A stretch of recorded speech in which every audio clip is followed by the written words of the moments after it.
ದೈಹಿಕ ಶಿಕ್ಷಣದಲ್ಲಿ ಸಮುದಾಯ ಆರೋಗ್ಯ ಅಂತೇಳಿ ಈ ಅಧ್ಯಯನ ತಾಂತ್ರಿಕ ವಿಷಯದ ಬಗ್ಗೆ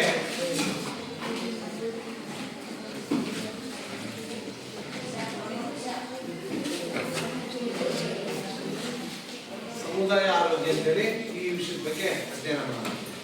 ಸಮುದಾಯ ನೀವು ಸಮಾಜದಲ್ಲಿ ಇದ್ರ ಬಗ್ಗೆ ಚರ್ಚೆ ಆಗಿರ್ಬೋದಲ್ಲ. ಏನು ಸಮುದಾಯ? ಒಂದು ವರ್ಗ ಅಂತ ಇಲ್ಲ ಇದು.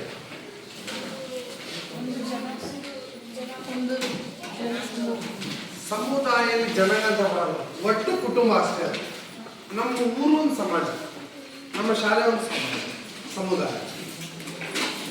ಇಲ್ಲಿ ಯಾವ ಜಾತಿ ಇರ್ಬೋದು, ಯಾವ ಪಂಗಡ ಯಾವುದೂ ಅಲ್ಲ, ಎಲ್ಲರೂ ನಾವು ಈ ಸಮುದಾಯದಲ್ಲಿ ಕಂಡು ಬರ್ತೀವಿ. ಗಂಡು ಹೆಣ್ಣು ಮೇಲ್ಜಾತಿ ಕೀಳ್ಜಾತಿ ಯಾವುದೂ ಇಂಥವಿಲ್ಲ. ಎಲ್ಲ ಜೀವಿಗಳು, ಎಲ್ಲ ಪರಿಸರ ಪರಿಸರ ಈ ಪರಿಸರದಾಗ ಏನೇನು ಇದಾವ ಅದೆಲ್ಲವೂ ಸಹ ಲಕ್ಷಣ ಸಮುದಾಯದಲ್ಲಿ ಬರುವಂತಹ ಒಂದು ಲಕ್ಷಣ. ಹಾಗಾದ್ರೆ ಈ ಸಮುದಾಯ ಲಕ್ಷಣ ಆರೋಗ್ಯ ಇರ್ಬೇಕಂತಂದ್ರೆ ನಮ್ಮ ಇದರಲ್ಲಿ ಪಾತ್ರ ಯಾರು ಹೇಳ್ತಾರೆ?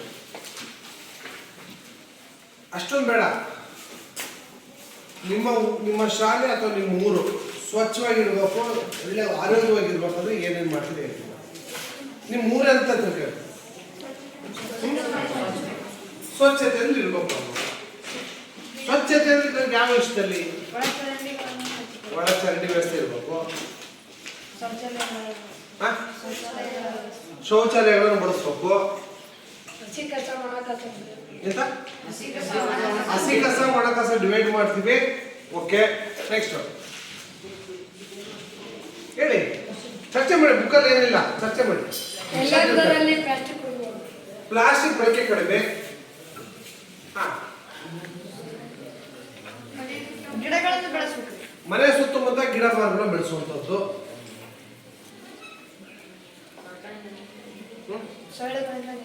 ಸೊಳ್ಳೆಗಳ ನಿಯಂತ್ರಣ ಇಂಪಾರ್ಟೆಂಟ್. ಕಾರ್ಖಾನೆ ಪ್ರದೇಶದಿಂದ ನಾವು ದೂರ ಇರಬೇಕು, ಅದು ದೂರ ಇರಬೇಕು. ಈಗ ಇಷ್ಟೆಲ್ಲ ಸಿಗ್ತಲ್ವ ನಮಗೆ ಮಾಹಿತಿ. ಸ್ವಚ್ಛತೆ ಅನ್ನೋ ಪದ ನಮಗೆ ಸಿಕ್ಬಿಡ್ತು.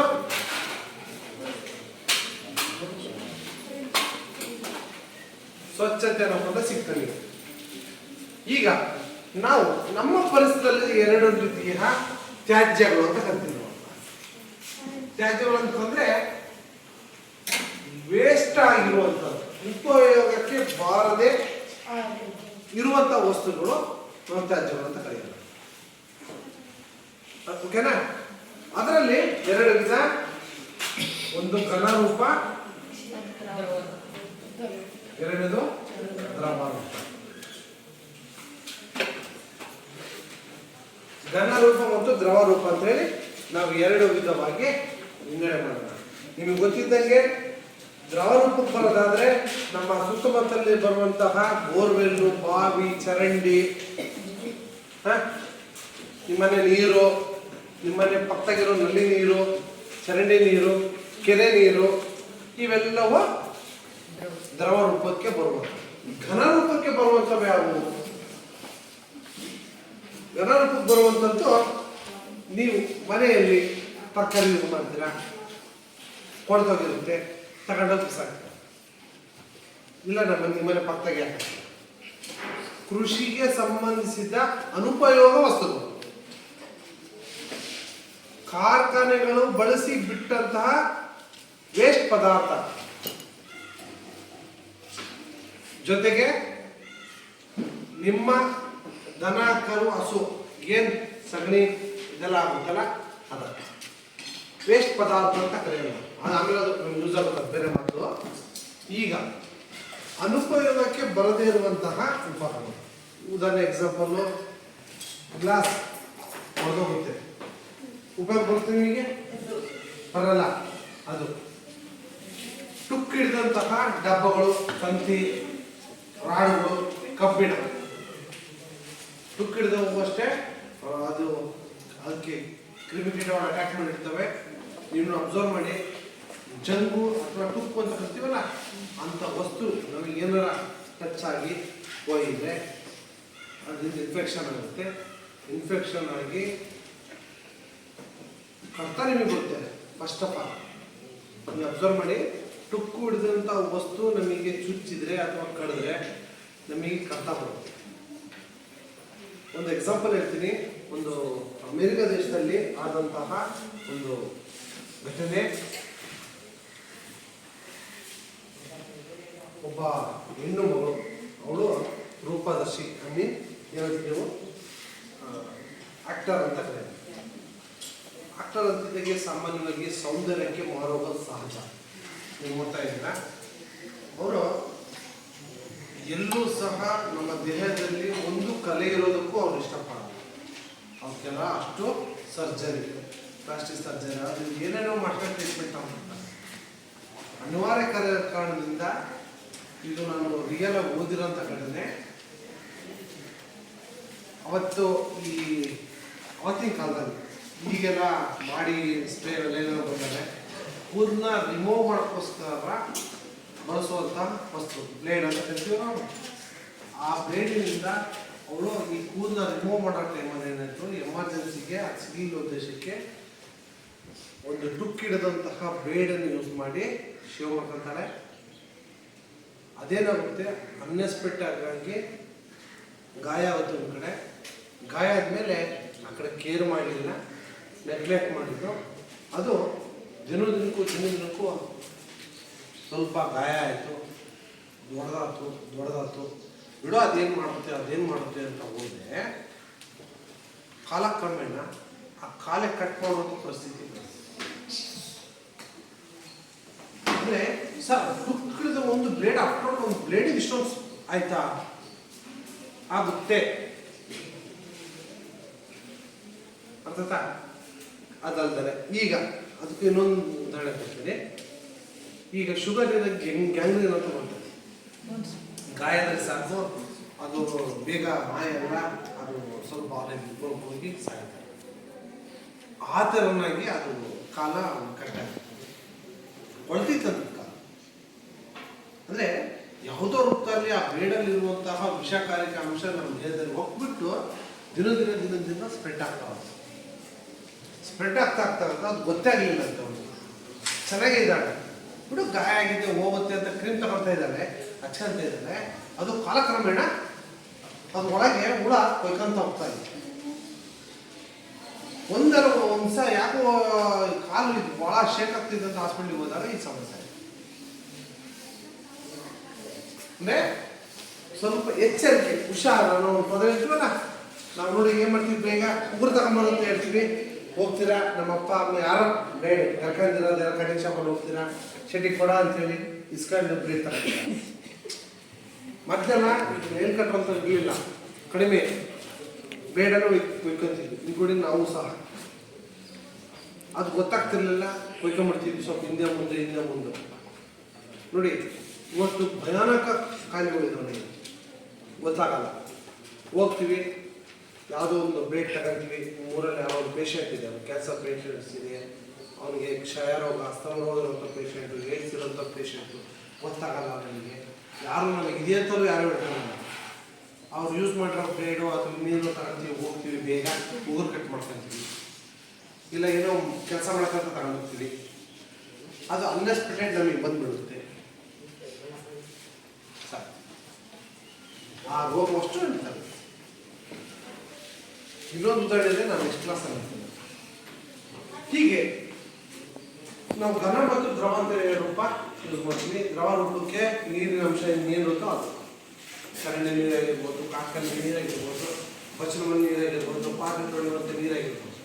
ಘನ ರೂಪಕ್ಕೆ ಬಂದರೆ ನಿಮ್ಮ ತರಕಾರಿ ಆಗಿರ್ಬೋದು, ಕಾರ್ಖಾನೆಯಿಂದ ಉಗಿದು ಬಿಡುವಂತಹ ವೇಸ್ಟ್ ಪದಾರ್ಥಗಳಾಗಿರ್ಬೋದು,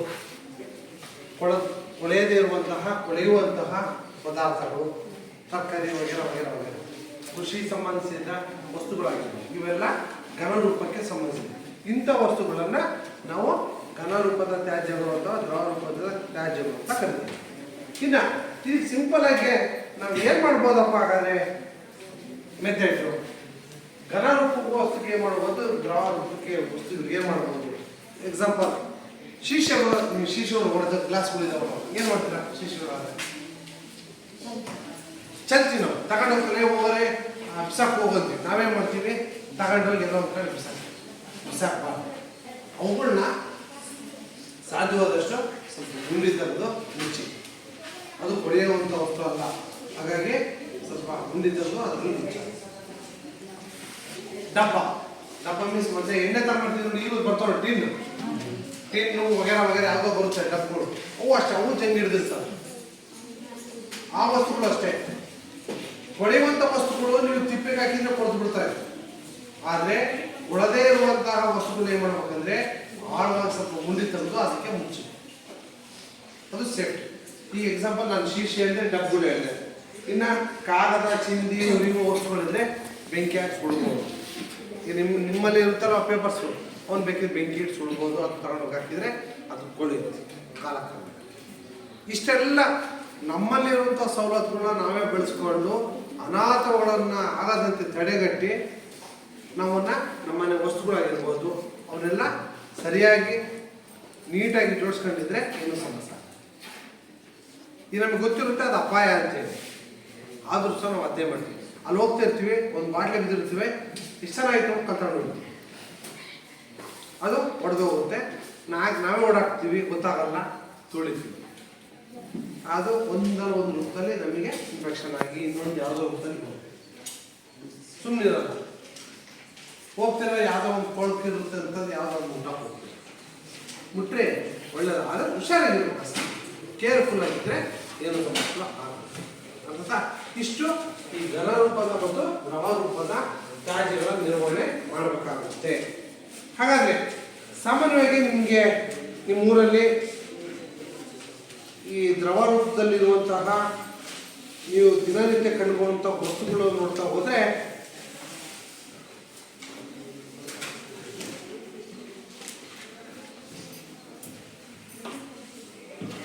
ದ್ರವ್ಯ ರೂಪಗಳ ಏನು ನೀರಿನ ಅಂಶದ ಸೋಪ್ ಆಗಿರ್ಬೋದು, ಸಾಬೂನು ಬಳಕೆ ಇವೆಲ್ಲ ಇರ್ತಾವಲ್ಲ, ಅವುಗಳನ್ನು ಬಳಸುವಂಥದ್ದು. ಉದಾಹರಣೆ ನಮ್ಮ ಊರು ಅಂತಿದ್ದಂಗೆ ಸಾಮಾನ್ಯವಾಗಿ ಎಲ್ಲರೂ ಮನೆಯಲ್ಲಿ ಸೋಪ್ ಬಳಸ್ತಾರೆ, ಗೊತ್ತಾನೆ? ಬಳಸಿದ ಮನೆ ಯಾವ್ದಾರಿಲ್ಲ, ಸೋಪಿನ ನೀರು ಬಳಸ್ತಾರೆ, ಔಷಧಿ ಸಿಪ್ಪಣೆ ಯಾವುದಾರು ಒಂದು ಇರುತ್ತೆ, ಪಾತ್ರೆ ತೊಳೆಯೋದು. ಅವುಗಳನ್ನ ಏನು ಮಾಡ್ಬೇಕಂತಂದರೆ ಸಾಧ್ಯವಾದಷ್ಟು ಒಳಚರಂಡಿ ವ್ಯವಸ್ಥೆಯಲ್ಲಿರುವಂತಹ ಅಥವಾ ಹೊರಚರಂಡಿ ಆದರೂ ಪರವಾಗಿಲ್ಲ, ನಿಮ್ಮ ಆಸ್ಪಾಸ್, ನಿಮ್ಮ ಮನೆಯ ಸುತ್ತಮುತ್ತ ಎಲ್ಲೂ ನಿಲ್ಲದಂತೆ ನೀರನ್ನು ಹರಿದು ಹೋಗುವಂತೆ ಸರಾಗವಾಗಿ ದಾರಿ ಮಾಡ್ತೀವಿ.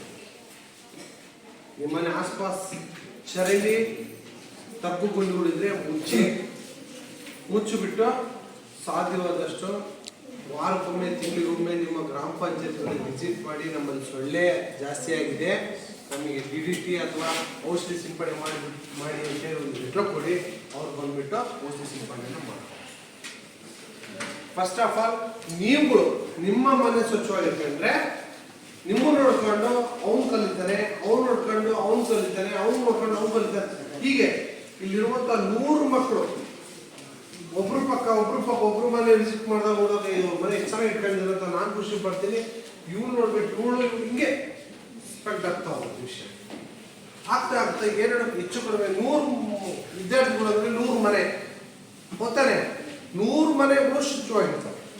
ಜೊತೆಗೆ 100 ಮನೆ ಅಕ್ಕಪಕ್ಕ ಇರುವಂತಹ ಮತ್ತೆ ಅಕ್ಕಪಕ್ಕದ ಜನರು ಅವ್ರು ನೋಡ್ತಾರೆ, ಅವ್ರು ಖುಷಿ ಪಡ್ತಾರೆ, ಅವ್ರ ಮನೆ ಚೆನ್ನಾಗಿರ್ತದೆ, ನಾವೇ ಕಿಟ್ಕೊಂಬಾರ್ದು. ಈ ಥರವಾದ ಥಿಂಕಿಂಗ್ನ ಎಲ್ಲರೂ ಬಳಸ್ಬಿಟ್ಟು ಟೋಟಲ್ ಆಗಿ ಆ ಊರನ್ನೇ ಒಳ್ಳೆಯ ಆರೋಗ್ಯವನ್ನು ಕಾಪಾಡುವಂಥ ಸ್ಥಿತಿಗೆ ತರ್ತಾರೆ. ಅರ್ಥಾತ್ ಇದು ನಿಮ್ಮ ಸಮುದಾಯ. ಜೊತೆಗೆ ಇನ್ನು ಸಮುದಾಯದಲ್ಲಿ ಕಂಡು ಬರುವಂತಹ ಇಂಪಾರ್ಟೆಂಟು ಬಾವಿಗಳ ಸ್ವಚ್ಛತೆ. ನಿಮ್ಗೆ ಗೊತ್ತಿದೆ, ಈಗಿಲ್ಲ, ಸಾಮಾನ್ಯವಾಗಿ ಇದಾವ ಊರಲ್ಲಿ ಬಾವಿಗಳು ಇದಾವ. ಒಂದ್ ವೇಳೆ ಇದಾವೆ ಅನ್ನೋದೇನಾದ್ರು ಗೊತ್ತಾ ನಿಮಗೆ? ನಿಮ್ಮ ಊರಲ್ಲಿ ಇದಾವೆ ಅನ್ನೋದು ಸಾಮಾನ್ಯವಾಗಿ ನಿಮ್ಗೆ ಕೇಳಿ, ನಿಮ್ಮ ತಂದೆರಿಗೆ ಗೊತ್ತಿಲ್ಲ ಅಥವಾ ನಿಮ್ಮ ಅಜ್ಜರಿಗೆ ಕೇಳಿ.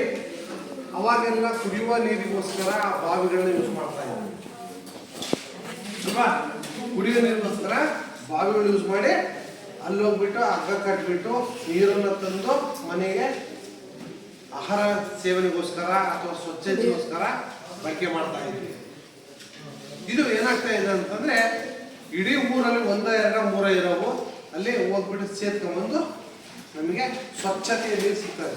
ಇವತ್ತು ನಾವು ಉಡುಪಿ ಮುರುಡೇಶ್ವರ ಆಸ್ ಭಾಗದಲ್ಲಿ ಹೋದ್ರೆ ನಿಮಗೆ ಎಲ್ಲೂ ಫಿಲ್ಟರ್ ನೀರು ಸಿಗದೆ ಬಾವಿ ನೀರೇ ಕುಡಿಯೋದು ಇವತ್ತಿಗೂ. ಪ್ರತಿಯೊಂದು ಮನೆಗೂ ಒಂದೊಂದು ಬಾವಿ. ಮುರುಡೇಶ್ವರ, ಭಟ್ಕಳ, ಹಾಸ ಭಾಗದಲ್ಲಿ ಹೋದ್ರೆ, ಉಡುಪಿ ಸೈಡ್ ಹೋದ್ರೆ ಪ್ರತಿಯೊಂದು ಮನೆಗೂ ಒಂದೊಂದು ಬಾವಿ ಇರ್ತದೆ. ಆ ಬಾವಿಯಿಂದಲೇ ನೀರು ಸೇರ್ಕೊಂಡು ಇವತ್ತು ಸಹ ಅವರು ಆಹಾರ ಸೇವನೆ ಮಾಡೋದು, ಟೋಟಲಿ ಬಳಕೆ ಮಾಡುವಂಥದ್ದು ನೋಡ್ತೀವಿ. ಎಕ್ಸಾಂಪಲ್ ಕಳೆದ ಬಾರಿ ನಾವು ಹೋದ್ವಿ, ಅಡುಗೆ ಮಾಡೋಕ್ಕೋಸ್ಕರ ನೀರು ಇರಲಿಲ್ಲ, ಏನು ಮಾಡೋದು ಕೇಳಿದಾಗ ಸರ್ ಬಾವಿ ಇದೆ ಹೋಗಿದ್ದ ಸೇರ್ಕೊಂಡು ಹೋಗಿ ನಾವೇ ಒಂದು 8-10 ಜನ ಹೋಗಿ ನೀರು ಸೇರ್ಕೊಂಡು ಅವರೇ ಎಲ್ಲ ಕೊಡ ಎಲ್ಲ ಕೊಟ್ಟರು, ಅದೆಲ್ಲ ತೋರಿಸಿದ್ರು, ಹಗ್ಗ ಕೊಟ್ಟರು, ಬಿಟ್ಟು ಕಳಿಸಿದ್ರು. ಅಂದರೆ ಮೊದಲೆಲ್ಲ ಈ ಥರ ಪರಿಸ್ಥಿತಿ ಇತ್ತು. ಅವಾಗ ಜನಸಂಖ್ಯೆ ಕಡಿಮೆ ಇತ್ತು, ನಿಮಗೆ ಬೋರ್ವೆಲ್ ಇರಲಿಲ್ಲ. ಅವಾಗ ಏನಾಗ್ತಿತ್ತು ಅಂದರೆ ನಿಮ್ಗೆ ಎಲ್ಲ ಒಂದು 10 ಅಡಿ 15-20 ಅಡಿ ತಗೊಂಡು ಸಾಕು ನೀರು ಸಿಗ್ತಿತ್ತು. ಅದನ್ನ ಸ್ವಚ್ಛವಾಗಿ ಇಟ್ಕೊಂಡು ಅದನ್ನ ಬಳಕೆ ಮಾಡ್ತಾಯಿದ್ರು. ಅದು ಆಟೋಮೆಟಿಕಲಿ ಅದು ಪುನಃ ಮತ್ತೆ ಶೇಖರಣೆ ಆಗ್ತಾ ಇರೋದು. ಈಗ ಬೋರ್ವೆಲ್ಗಳ ಸವಾಸ ಜಾಸ್ತಿ ಆಗೈತೆ, ಎಲ್ಲಿ ಬೇಕಾದ್ರೆ ಬೋರ್ವೆಲ್ಗಳು. ಹಾಗಾಗಿ ಏನಾಗೈತೆ, ಅದು ಯಥೇಚ್ಛವಾಗಿ ಇವತ್ತು ಬಾವಿ ಅನ್ನೋದೇ ಕಣ್ಮರೆ ಆಗಿ 700-800-1000-1,000 ಅಡಿಗಳ ದೂರ ಹೋದ್ರು ಸಹ ಇಷ್ಟು 1,500 ಅಡಿ ಡೀಪ್ ಹೋದ್ರೂ ನಿಮಗೆ ನೀರು ಸಿಗ್ತಾರೆ. ಹಾಗಾದ್ರೆ ನಿಮ್ಮಲ್ಲಿ ಒಂದು ವೇಳೆ ಬಾವಿಗಳು ಇದಾವೆ ಅಂತ ತಿಳ್ಕೊಂಡ್ರೆ ಏನು ಮಾಡ್ಬೋದು? ಸಾಧ್ಯವಾದಷ್ಟು ಆ ಬಾವಿಯ ಕಟ್ಟೆ ಎತ್ತರವಾಗಿ ಕಟ್ಟಿರ್ಬೇಕು. ಯಾಕಂತಂದ್ರೆ ಮಕ್ಕಳು ಅಥವಾ ಪ್ರಾಣಿ ಪಕ್ಷಿಗಳು ಬಿಡೋದು ಸಹಜ ಇರುತ್ತೆ. ಸುತ್ತ ಕಟ್ಟಡ ಕಟ್ಟಿರ್ಬೇಕು, ಅದರ ಮುಚ್ಚಿರ್ಬೇಕು. ನಿಮ್ಮನ್ನು ತೊಟ್ಟಿರೋ ಅಷ್ಟೇ, ನಿಮ್ಮಲ್ಲಿ ತೊಟ್ಟಿಗಳಿಗೂ ಸಹ ಸಾಧ್ಯವಾದಷ್ಟು ವರ್ಷಕ್ಕೊಮ್ಮೆ 2 ಕ್ಯಾಲ್ಸಿಯಂ ಸುಣ್ಣ ಹೊಡಿತಾ ಇರಿ. ಸುಣ್ಣ ಹೊಡೆದ್ರೆ ಅಲ್ಲಿ ಸೊಳ್ಳೆಗಳು ವಾಸ ಮಾಡಲ್ಲ. ವಾರಕ್ಕೆ 15 ದಿವಸಕ್ಕೊಂದ್ಸಲ ನಿಮ್ಮ ಮನೆಯಲ್ಲಿರುವಂಥ ತೊಟ್ಟಿ ಡ್ರಮ್ಗಳನ್ನ ವಾಶ್ ಮಾಡ್ತಾ ಇರಿ. ಯಾವ ಓಪನ್ ಇಡಬೇಡಿ, ಮುಚ್ಚಿಟ್ರೆ ಅದಕ್ಕೆ ಯಾವ ಸೊಳ್ಳೆ ತಿಂಡಿಗಳು ಅಟ್ಯಾಕ್ ಮಾಡಲ್ಲ. ಯಾವಾಗ ಓಪನ್ ಇರುತ್ತೋ ಅಲ್ಲಿ ಒಂದು ಸೊಳ್ಳೆ ಕೂರುತ್ತೆ, ಮೊಟ್ಟೆ ಇರುತ್ತೆ. ಆ ಮೊಟ್ಟೆ ಒಂದು ಸೊಳ್ಳೆಯಿಂದ 100 ಮೊಟ್ಟೆಗಳು ಸ್ಟಾರ್ಟ್ ಆಗ್ತದೆ. ಹಾಗಾದ್ರೆ ಬಾವಿಗಳು ಇರ್ತಿರ್ಲಿಲ್ವಾ? ಇರ್ತಿರ್ಲಿಲ್ಲ. ಯಾಕಂದ್ರೆ ಅದು ಆಳವಾಗಿರೋದು, ಒಳ್ಳೆ ತನಕ ಹೋಗೋಷ್ಟು ಪ್ರಯತ್ನ ಆಗ್ತಿರ್ಲಿಲ್ಲ. ಮೇನು ಎಲ್ಲಿ ಸ್ವಚ್ಛತೆ ಇರುತ್ತೋ ಅಲ್ಲಿ ಈ ಏನು ನೊಣ, ತಿಗಣೆ, ಸೊಳ್ಳೆ ಯಾವೂ ಇರೋದು. ಎಲ್ಲಿ ಗಲೀಜಿರುತ್ತೋ ಅಲ್ಲಿ ಸೊಳ್ಳೆ ತಿನ್ನೋದು ಕಾಮನ್. ಅದಕ್ಕೆ ಬಾವಿ ಸುತ್ತಮುತ್ತ ಗೋಡೆ ಕಟ್ಟಿಸ್ಬೇಕು. ಆಮೇಲೆ ಸಾಧ್ಯವಾದರೆ ಸಿಮೆಂಟು ಅವುಗಳನ್ನು ಕಟ್ಟಡ ನಿರ್ಮಿಸಿ ಬಕೆಟನ್ನು ಅಲ್ಲಿ ಯೂಸ್ ಮಾಡ್ಕೊಳ್ಳೋಕ್ಕೋಸ್ಕರ ಬಕೆಟ್ ಇಟ್ಟು ಅವನ್ನ ಅವಾಗ ವಾಶ್ ಮಾಡುವಂಥದ್ದು. ಆಮೇಲೆ ಆ ಬಾವಿ ಸುತ್ತ ಯಾರು ದನ ಕರುಗಳನ್ನ ಅಥವಾ ಜನರು ಬಟ್ಟೆ ಒಗೆಯೋದಾಗಲಿ, ದನ ಕರುಗಳನ್ನ ವಾಶ್ ಮಾಡೋದಾಗಲಿ ಅಲ್ಲಿ ಹತ್ರ ಮಾಡೋಕ್ಕೆ ಹೋಗ್ಬಾರ್ದು. ಈಗ ತೊಳಿತಿರ್ತೀವಿ, ತೊಳಿಯಾಕಾರ ಆ ನೀರು ಮತ್ತು ಅವೇ ನೀರು ನಾವು ಕುಡಿತೀವಿ. ಅಥವಾ ತೊಳಿತಿರ್ತೀವಿ, ಹುಳ ಅದ್ರಾಗ ಇರ್ತಾವಲ್ಲ, ತಿಂಗಳಿಗೆ ಏನೇನು ಇರ್ತಾವಲ್ಲ, ಅವೇನು ಮಾಡ್ತವೆ, ನೆಲಕ್ಕೆ ಬಿದ್ದ ತಕ್ಷಣ ಮೆಲ್ಲಕ್ಕೆ ನಿಧಾನವಾಗಿ ಬಾವಿಗೆಲ್ಲ ಒಕ್ಕಡೆ ಸೇರ್ತವೆ. ಕಾಲಕ್ರಮೇಣ ಬಾವಿಗಳು ಉದುರು ಬಿಡ್ಬೋದು. ಅಥವಾ ಮಳೆ ನೀರು ಕೊಚ್ಕೊಂಡು ಜಾರಿಯಾಗಿ ಅದನ್ನು ಬಿಡ್ಬೋದು. ಹಾಗಾಗಿ ಸಾಧ್ಯವಾದಷ್ಟು ಕಟ್ಟಡ ವ್ಯವಸ್ಥೆ ಇದ್ದರೆ ಒಳ್ಳೆಯದು. ಅರ್ಥಾತ್ ಇನ್ನು ಬಾವಿಗಳಾಯಿತು, ನಿಮ್ಮಲ್ಲಿರುವಂಥ ಕೆರೆಗಳು. ಮೊದಲೆಲ್ಲ ನಿಮ್ಗೆ ಗೊತ್ತಾಯಿದೆ, ಎಲ್ಲದಕ್ಕೂ ಕೆರೆ ನೀರನ್ನೇ ಬಳಸ್ತಿದ್ದು ಸಹಜ, ಹೌದಲ್ವಾ? ಗೊತ್ತಿದೆ ನಿಮಗೆ? ಕೆರೆಗಳಿಗೆ ಹೋಗಿ ಬಟ್ಟೆ ಒಗೆಯುವಂಥದ್ದು, ದನಕರು ಸ್ನಾನ ಮಾಡಿಸುವಂಥದ್ದು, ದನಕರು ನೀರು ಕುಡಿಸುವಂಥದ್ದು, ಫ್ರೀ ಮೇಕೆಗಳನ್ನ ಸಾಮಾನ್ಯವಾಗಿ ಪ್ರತಿ ಹಳ್ಳಿಗಳಿಗೂ ಒಂದೊಂದು ಕೆರೆ ಇದೆ. ಇವು ಇದಾವೆ, ಬಟ್ ಕಡಿಮೆ. ಪ್ರತಿ ಹಳ್ಳಿಗೂ ಕೆರೆ ಇರೋದು. ಇವನ್ನೆಲ್ಲ ಯಾರು ಮೇಂಟೈನ್ ಮಾಡ್ತಾ ಇದ್ರು ಅಂದರೆ, ಯಾರ ಊರಲ್ಲಿ ದನಕರುಗಳು ಕುರಿಗಳು ಜಾಸ್ತಿ ಇರ್ತಿದ್ರು ಅವರು ಅದನ್ನೆಲ್ಲ ನಿರ್ವಹಣೆ ಮಾಡ್ತಾ ಇದ್ರು. ಯಾಕಂತಂದ್ರೆ ಮೇಯ್ಸ್ಕೊಂಬಂದ್ಬಿಟ್ಟು ಸಂಜೆ ಬರ್ತಾ ನೀರು ಕುಡ್ಸ್ಕೊಂಬರೋರು, ಅಲ್ಲಿ ಬಿಟ್ಕೊಂಡು ನೀರು ಕುಡ್ಕೊಂಬರೋರು. ಮಧ್ಯದಲ್ಲಿ ಏನಾಗ್ತಿತ್ತು, ದೊಡ್ಡ ದೊಡ್ಡ ಕೆರೆ ಇರೋವು ಒಂದು ಭಾಗದಲ್ಲಿ ಅವರಿದ್ರು, ಇನ್ನೊಂದು ಭಾಗದಲ್ಲಿ ಬಟ್ಟೆ ಶೇಣಿರೋದಕ್ಕೆ, ಸ್ನಾನ ಮಾಡೋದಕ್ಕೋಸ್ಕರ ಅವನ್ನ ಬಳಕೆ ಮಾಡ್ತಾ ಇದ್ರು. ಜೊತೆಗೆ ಮತ್ತು ಅವನೇ ನೀರನ್ನೇ ಕುಡಿಯುವಂಥ ಪರಿಸ್ಥಿತಿ ಇತ್ತು. ಮತ್ತೆ ಹರಿಯುವಂಥ ನೀರು ಕೊಳಕಾಗಿರೋದು ಶುದ್ಧವಾಗಿರುತ್ತೆ. ಅರ್ಥಾತ್ ಹರಿಯುವಂಥ ನೀರು ಶುದ್ಧವಾಗಿರುತ್ತೆ. ನಾವೆಲ್ಲ ನಮ್ಮೂರಲ್ಲಿ ಇದ್ದಾಗ ತುಂಬ ಅವರು ಸತತ್ವ ಮಳೆ ಬರೋದು ಬಿಡ್ರಿ. ಅವಾಗೆಲ್ಲ ಮಳೆ ಚೆನ್ನಾಗಿ ಬರ್ತಿತ್ತು, ಆ ನೀರನ್ನ ಸೇವನೆ ಮಾಡ್ತಾ ಇತ್ತು. ಈಗ ಅಂತ ಮಳೆನೂ ಇಲ್ಲ, ಆ ಕೆರೆಗಳು ಇಲ್ಲ. ಕೆರೆ ಇದ್ರೂ ನೀರು ಬಿಡುವಂಥ ಪರಿಸ್ಥಿತಿ ಬರಲ್ಲ. ಯಾಕಂದರೆ ಕೆರೆ ನೀರಿದ್ರೆ 2 ರಿಂದ 3 ತಿಂಗಳಿಗೆ ನೆಕ್ಸ್ಟ್ ಡಿಸೆಂಬರ್ ಜನವರಿಗೆ ಆ ನೀರೇ ಇರಲ್ಲ. ಅಂದರೆ ಅಷ್ಟು ಶಾಖ ತಾಪಮಾನ ಹೆಚ್ಚುತ್ತಾ ಇವತ್ತೇನಾಗ್ತಿದೆ ಅಂದರೆ ಕೆರೆ ಬಾವಿಗಳೇ ಇದ್ದಂಗೆ ಇಲ್ಲ. ಕಾರಣ ಮರ ಗಿಡಗಳು ಇಲ್ಲ. ವಿಜ್ಞಾನದ ಅತಿಯಾದ ವಿಜ್ಞಾನದ ಬಳಕೆ, ಈ ಕಾರಣದಿಂದ ನಮಗೆ ಮಳೆ ಬರ್ತದೆ. ಇನ್ನು ಒಂದು ವೇಳೆ ನಿಮ್ಮಲ್ಲಿ ಕೆರೆ ಇದೆ ಅಂತೇಳಿ ಆ ಕೆರೆಗಳನ್ನ ಸಾಧ್ಯವಾದಷ್ಟು ಸ್ವಚ್ಛವಾಗಿಡಕ್ಕೆ ಎಲ್ಲರೂ, ಕೇವಲ ನನ್ನಿಂದಾಗಲಿ ನಮ್ಮಪ್ಪ ಆಗಲಿ ಗ್ರಾಮ ಪಂಚಾಯತ್ ಅವರಲ್ಲಿ ಇಲಾಖೆಯಲ್ಲಿ ಯಾರೂ ಅಲ್ಲ, ಇದು ಊರಿನ ಎಲ್ಲ ಸದಸ್ಯರು, ಎಲ್ಲ ಮೆಂಬರ್, ಸಾರ್ವಜನಿಕರು ಸಹಕರಿಸಬೇಕು. ಬಟ್ಟೆ ಗಿಡ ತೊಳೆಯೋಕೆ ಹೋಗ್ತಾರೆ, ಅವಾಯ್ಡ್ ಮಾಡಿ. ಬೇಡಪ್ಪ ಹೋಗ್ಬೇಡ, ನೀನು ತೊಳಿತೀಯ, ನಾಳೆ ನಮಗೆ ಅದೇ ಅಡಿಗೆ ಬಳಸ್ಕೊಂಡು ಹೋಗ್ಬೋದು, ತೊಳಿತಾರೆ. ದನಕರುಗಳ ಮೈ ತೊಳೆಯೋದು, ಬಟ್ಟೆ ಒಗೆಯೋದು ಅದನ್ನೂ ಅವಾಯ್ಡ್ ಮಾಡಿಸಿ. ಹೋಗ್ತೀರಾ, 1-2 ಮುಗಿಸ್ಕೊಂಬರ್ತೀರಾ, ಅದು ತೊಳ್ಕೊಂಡು ಹೋಗ್ತೀರ, ಅಂಥದ್ದು ಅವಾಯ್ಡ್ ಮಾಡಿಸಿ. ಆಮೇಲೆ ಸಾಧ್ಯವಾದಷ್ಟು ಆ ಕೆರೆಯ ಸುತ್ತ ತಂತಿ ಬೇಲಿ, ಅಂದರೆ ಎಲ್ಲಿ ಬೇಕಲ್ಲಿ ಅಟ್ಯಾಕ್ ಪ್ರಾಣಿ ಪಕ್ಷಿಗಳು ಬಿದ್ದು ಸಾಯೋದು ಅವೆಲ್ಲ ಅವಾಯ್ಡ್ ಆಗೋಕ್ಕೋಸ್ಕರ ತಂತಿ ಬೇಲಿನ ಅಥವಾ ಕಟ್ಟಡವನ್ನು ನಿರ್ಮಾಣವಾಗಿದ್ದರೆ ತುಂಬ ಒಳ್ಳೆಯದು. ಆಮೇಲೆ ಮನೆ ಕಸ ತಗೊಂಡು ಕೆರೆಗೆ ಹಾಕೋದು ಅವೆಲ್ಲ ಮಾಡೋದು. ಇವೆಲ್ಲ ಮಾಡಿದಂಗಿದ್ರೆ ಚೆನ್ನಾಗಿ ನೋಡ್ಕೊಂಡ್ರೆ ಚೆನ್ನಾಗಿರೋ ವಸ್ತು ನಮಗೆ ಚೆಂದ ಕಾಣುತ್ತೆ, ಗೊತ್ತಾನೆ. ಚೆನ್ನಾಗಿಲ್ಲ ಅಂತಂದಮೇಲೆ ನಾವು ಹೋಗ್ತಾ ಹೋಗ್ತಾನೆ ಮುಗಿಸ್ಕೊಂಡು ಹೋಗ್ತೀವಿ.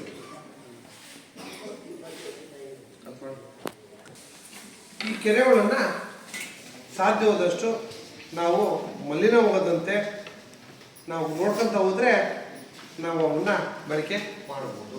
ಬಾವಿಗಳ ಸ್ವಚ್ಛತೆ ಮತ್ತು ಇನ್ನು ಕುಡಿಯುವ ನೀರು. ಇವತ್ತು ನಿಮಗೆ ಯೋಗ್ಯವಾದ ಕುಡಿಯುವ ನೀರು ಎಲ್ಲಿ ಸಿಗ್ತಾ ಇದೆ ಹೇಳಿ.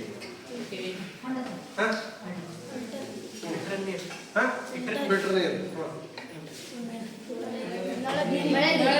ಮಳೆ ನೀರು. ಈಗ ಮಳೆ ನೀರು ಕುಡಿತಿದ್ರ ನೀವು? ಮತ್ತೆ ಮಳೆ ನೀರು ಅಂದ್ರೆ ನಲ್ಲಿ ನೀರು. ನಲ್ಲಿ ನೀರು ಎಲ್ಲಿಂದ ಬಂತು? ಇವತ್ತು ಯೋಗ್ಯವಾದ ಕುಡಿಯುವ ನೀರು ಎಲ್ಲೂ ಯಾವ ಪ್ರದೇಶದಲ್ಲೂ ಸಿಗ್ತಾ ಇಲ್ಲ. ಸಿಗ್ತಿರೋದಷ್ಟು ಕಲುಷಿತ ನೀರು. ನೀವು ಅಬ್ಸರ್ವ್ ಮಾಡಿ, ಸಿಹಿ ನೀರು ಅನ್ನೋ ಪದ, ಸಿಹಿ ಅನ್ನೋ ಪದ ನೀವೆಲ್ಲೂ ಕಾಣಕ್ಕಾಗಲ್ಲ. ಮತ್ತೆ ಇವೇ ಕೆರೆ ನೀರು ಅಥವಾ ಬಾವಿ ನೀರು ಕುಡಿತಾ ಇದ್ರೆ ಖುಷಿ ಅನ್ಸಲ್ಲ. ಬೇಡ, ಅಷ್ಟು ಬೇಡ. ಈ ಒಂದು 25 ವರ್ಷ 30 ವರ್ಷದ ನಿಮ್ಮ ತಂದೆರಿಗೆ ಕೇಳಿದ್ರೆ ಅವ್ರು ಹೇಳ್ತಾರೆ, ಅಪ್ಪಾಜಿ ನಿಮ್ಮ ಮೊದಲೆಲ್ಲ ಕುಡಿಯಕ್ಕೆ ನೀವು ವ್ಯವಸ್ಥೆ ಮಾಡ್ಕೊಂಡಿದ್ರಿ, ನಲ್ಲಿ ನೀರು ಬರೋಕಣಪ್ಪ ಇತ್ತು, ನಲ್ಲಿ ವ್ಯವಸ್ಥೆ ಇತ್ತು, ಬೋರ್ವೆಲ್ ವ್ಯವಸ್ಥೆ ಇತ್ತು 30 ವರ್ಷ ಮುಂಚೆ. ಯಾಕೆ ಮಾತಾಡ್ತಿದ್ದೀನಿ ಅಂದರೆ ಅವತ್ತು ಬೋರ್ವೆಲ್ ಕೂಡ ಇರಲಿಲ್ಲ. ಗ್ರಾಮ ಪಂಚಾಯಿತಿಯಿಂದ ಅಥವಾ ನಗರ ಪ್ರದೇಶಗಳಲ್ಲಿ ಮಾತ್ರ ಬೋರ್ವೆಲ್ ಇರೋದು. ಅಥವಾ ನಿಮ್ಮ ಊರಿಗೆ ಒಂದು 4 ಬೋರ್ ಕೊಡಿಸಿರೋದು ಗ್ರಾಮ ಪಂಚಾಯಿತಿಯಿಂದ. ಈ ಮೂಲೆಗೊಂದು, ಆ ಮೂಲೆಗೊಂದು, ಆ ಮೂಲೆಗೊಂದು, ಈ ಮೂಲೆ ಯಾವುದೋ 4 ಮೂಲೆಯಲ್ಲಿ ಬೋರ್ವೆಲ್ ಇರೋದು. ಒಂದು ಟ್ಯಾಂಕು, ಆ ಟ್ಯಾಂಕ್ ನೀರು ಡಬ್ ಮಾಡೋದು. ನಿಮಗೆ ವಾರಕ್ಕೆ 2 ದಿವಸ 3 ದಿವಸ ಡೈಲಿನ ನೀರು ಕೊಡ್ತಾ ಇತ್ತು ಅಲ್ಲ ಆಕಾಶ? ಎಷ್ಟು ಬೋರ್ ಇತ್ತು? 4 ಬೋರು ನಿಮ್ಮ ಊರಿನ ಜನಕ್ಕೋಸ್ಕರ. ಅವಾಗ ಏನಾಗ್ತಿತ್ತು ಅಂದರೆ ಮಳೆ ಚೆನ್ನಾಗಾಗ್ತಾ ಇತ್ತು, ಮರ ಗಿಡಗಳು ಯಥೇಚ್ಛವಾಗಿದ್ದು, ತುಂಬ ಮಳೆ ಆಗ್ತಿರೋದ್ರಿಂದ ಏನಾಗ್ತಿದ್ದು, ನೀರು ಶೇಖರಣೆ ಆಗಿಬಿಟ್ಟು ಯಾವುದೋ ರೂಪದಲ್ಲಿ ಮೋಟ್ರ್ ಸ್ಟಾರ್ಟ್ ಮಾಡಿದ್ರು ಅಂತರ್ಜಲ ನಿಮಗೆ ಒಳ್ಳೆ ನೀರು ಸಿಗ್ತಾ ಇತ್ತು, ಸಿಹಿಯಾಗಿರುತ್ತೆ ಆ ನೀರು. ನಿಮ್ಗೆ ಯಾವ ಫಿಲ್ಟರ್ ಬೇಕಾಗಿದ್ದಿಲ್ಲ, ಎಂಥದ್ದಿಲ್ಲ, ಆರಾಮಾಗಿ ಕುಡಿತಾ ಇದೆ. ಇವತ್ತು ಮನುಷ್ಯನ ಅತಿ ಆಸೆ, ಖನಿಜ ವಸ್ತುಗಳ ಅತಿ ಹೆಚ್ಚಾಗಿ ಬಳಕೆ. ಈ ಬಳಕೆಯಿಂದ ಏನಾಗ್ತಿದೆ ಅಂದರೆ ಇವತ್ತು ನೀರು ಸಪ್ಪೆ, ಉಪ್ಪು, ದ್ರವಣ ಕೂಡಿರುವಂತಹ, ಖನಿಜ ದ್ರವಣಗಳು ಕೂಡಿರುವಂತಹ ನೀರು. ಎಕ್ಸಾಂಪಲ್ ಹೇಳೋದಂದರೆ, ನೀವು ಒಂದು ಕೊಡ ನೀರನ್ನ ಸ್ಟಾಕ್ ಮಾಡಿ ನಿಮ್ಮ ಮನೇಲಿ ಇಡಿ, ಒಂದು ಬಟ್ಟೆ ಕಟ್ಟಿ ಹಂಗೆ ಬಿಡಿ. ತಿರುಬೆಳಿಗ್ಗೆ ನೋಡಿದರೆ ಅದ್ರ ಮೇಲ್ಗಡೆ ಹೆಚ್ಚು ಕಡಿಮೆ ಇಷ್ಟು ದಪ್ಪ ಬಿಳಿ ಪದರು ಕುಂತಿರುತ್ತೆ. ಬಿಳಿ ಪದರು ಕುಂತಿರುತ್ತೆ. ಅದೇನಾಗಲ್ಲ, ಲವಣ ಅಥವಾ ಕ್ಯಾಲ್ಸಿಯಂ ಉಪ್ಪು ಅಂತಿರಲ್ಲ ಸೈನ್ಸ್, ಆ ಬಿಳಿ ಆ ನೀರನ್ನ ನಾವು ಸೇವನೆ ಮಾಡ್ತೀವಿ. ಯಾಕಂದ್ರೆ ಪ್ಯೂರ್ ಸಿಗ್ತಾ ಇಲ್ಲ, ಲವಣಾಂಶಗಳು ಹೆಚ್ಚಾಗಿ ಆ ನೀರು ಏನಾಗ್ತಿದೆ ಅಂದ್ರೆ ಸಪ್ಪೆಯಾಗಿ. ಯಾಕಂದ್ರೆ ದಿನ ಬೆಳಕಾದ್ರೆ ಔಷಧಿ, ಆ ಗಿಡಕ್ಕೆ ಔಷಧಿ ಹೊಡಿ, ಈ ಗಿಡಕ್ಕೆ ಔಷಧಿ ಹೊಡಿ, ಬೆಳೆ ಚೆನ್ನಾಗಿ ಬರಲಿ. ಜವಾರಿನ ಪದನೇ ಇಲ್ಲ, ಇವತ್ತೆಲ್ಲರೂ ಹೈಬ್ರಿಡ್. ಬೇಗ ಶ್ರೀಮಂತರಾಗಬೇಕು, ಬೇಗ ಉದ್ಧಾರ ಆಗಬೇಕು, ಆ ಒಂದು ಮೈಂಡ್ ಕಾನ್ಸೆಪ್ಟ್ ಇರೋರು ನಾವು ಇವತ್ತು ಹೆಚ್ಚೆತ್ತಿಗೆ ಬೆಳಿಬೇಕು ಅನ್ನೋ ಉದ್ದೇಶದಿಂದ ದುರಾಸೆಯಿಂದ ಏನು ಮಾಡಿದ್ವಿ, ಔಷಧಿಗಳ ಮೊರೆ ಹೋಗ್ತೀವಿ, ರಾಸಾಯನಿಕ ಗೊಬ್ಬರಗಳ ಮೊರೆ ಹೋಗ್ತೀವಿ. ಅದೇನಾಗುತ್ತಂದ್ರೆ ಮಳೆ ಬಿದ್ದಂಗಿಲ್ಲ, ಎಲ್ಲಿಗೆ ಹೋಗ್ತಿದ್ದು, ಎಲ್ಲಿಗೆ ಹೋಗುತ್ತೆ, ತಳಕ್ಕೆ ಹೋಗುತ್ತೆ. ತಳಕ್ಕೆ ಹೋದಾಗ ನಾವು ಆ ಜಾಗದಲ್ಲಿ ಬೋರ್ ಹೊಡಿಸ್ತೀವಿ, ಅದಷ್ಟು ಸಹ ನಮಗೆ. ಹಾಗಾದ್ರೆ ಔಷಧಿ ಹೊಡೆದ್ರೆ ಅದು ಗಿಡಕ್ಕೆ ಅಥವಾ ನಮೀಗ? ಗಿಡಕ್ಕೆ ಹೊಡೆದ್ರಿ ಅದು ನಮಗೆ ಅಟ್ಯಾಕ್ ಆಗುತ್ತೆ. ಇರುತ್ತೆ ತಾನೆ ಭೂಮಿ, ನೀರಾಂಶ ಭೂಮಿ ಇರುತ್ತಿಲ್ವಾ? ಇರುತ್ತೆ. ಈ ರೀತಿಯಲ್ಲಿ ಎಲ್ಲಿ ಹೋಗುತ್ತೆ? ತಳಭಾಗಕ್ಕೆ ಹೋಗುತ್ತೆ. ತಳಭಾಗಕ್ಕೆ ನೀವು ಬೋರ್ ಹೊಡಿಸ್ಕೊಂತೀರ, ಆ ನೀರು ಅಷ್ಟು ನಿಮಗೆ ಬರುತ್ತೆ. ಇಷ್ಟೇ ನಾವು ಮಾಡಿದ್ದು ನಾವೇ ನೋಡ್ಕೊಂಡು ಅಂತೀವಲ್ಲ, ಇದೇ ತರಬೇಕು.